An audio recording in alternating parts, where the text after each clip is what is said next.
everybody, this is Miss Morgan, and we're going to talk about the adjusting entries needed for a merchandising company. For our example, we're going to assume these numbers. That sales equal $2 million, the cost of merchandise sold at the end of the year was $1,400,000, and gross profit would then be $600,000. You would take out $350,000 worth of operating expenses to come up with net income of $250,000. We're going to assume that those are the unadjusted balances for sales and for cost of merchandise sold, and then we're going to go through the adjusting process, and then we'll look at the actual numbers that would show up on the income statement. So the adjusting entries needed for a merchandising company have to do with returns. As you know, if you're in the business of selling things, then odds are that your customers might return some of what they purchased. And so we have to account for those possible returns by coming up with estimated numbers. And so these are given to us. We're going to be told that estimated refunds are going to equal 2% of sales. So if you take 2% of $2 million, that's $40,000 that we might have to return. We would actually give cash back, or we would credit a customer's account if they return merchandise. So the entry to record that estimated refund amount is a debit to sales for $40,000 and a credit to a new account, a liability account called Customer Refunds Payable. And so as you can see in the T accounts, what we're doing is we're decreasing sales that we're going to report on the income statement by $40,000, because that $40,000 might actually have to be given back to our customers. And we're going to put that in an account called Customer Refunds Payable, which is a liability account. The next adjusting entry needed is to adjust for estimated inventory returns. Now it's given to us that the cost of the estimated inventory returned would be $25,000.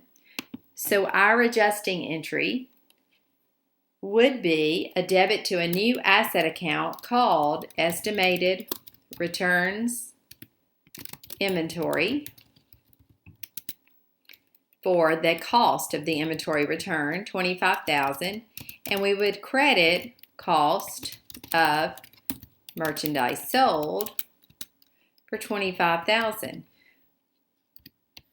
What we're doing here is we're decreasing the cost of merchandise sold by $25,000 because we're saying that that inventory is probably going to be returned to us during the next year. The last adjustment needed is for inventory shrinkage. Inventory shrinkage is when you take a physical count of your merchandise inventory and that number is less than what is in your ledger for your inventory account. So that inventory possibly was broken, lost, or stolen, and so you have to account for that. And the adjusting entry there is to debit cost of merchandise sold, which will increase cost of merchandise sold, and then you're going to credit merchandise inventory for the amount of inventory that is gone. You had to pay for that inventory that is now missing, that was damaged or stolen. You had to pay for that, and so that's going to reduce your profits.